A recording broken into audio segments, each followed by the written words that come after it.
اعوذ باللہ من الشیطان الرجیم بسم اللہ الرحمن الرحیم۔ السلام علیکم۔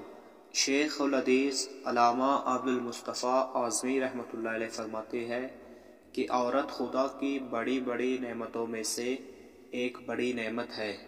عورت دنیا کے آبادکاری اور دینداری میں مردوں کے ساتھ تقریباً برابر کے شریک ہے۔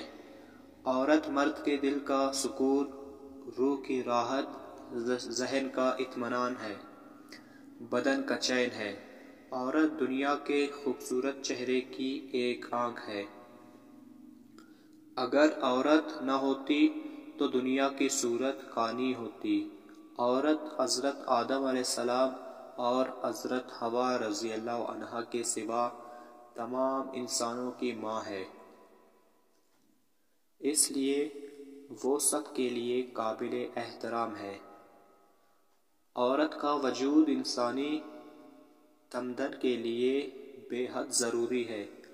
اگر عورت نہ ہوتی تو مردوں کی زندگی جنگلی جانوروں سے بدتر ہوتی۔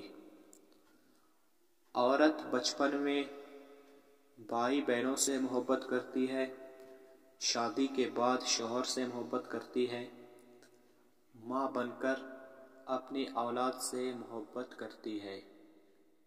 اس لیے عورت دنیا میں پیار و محبت کا تاج محل ہے۔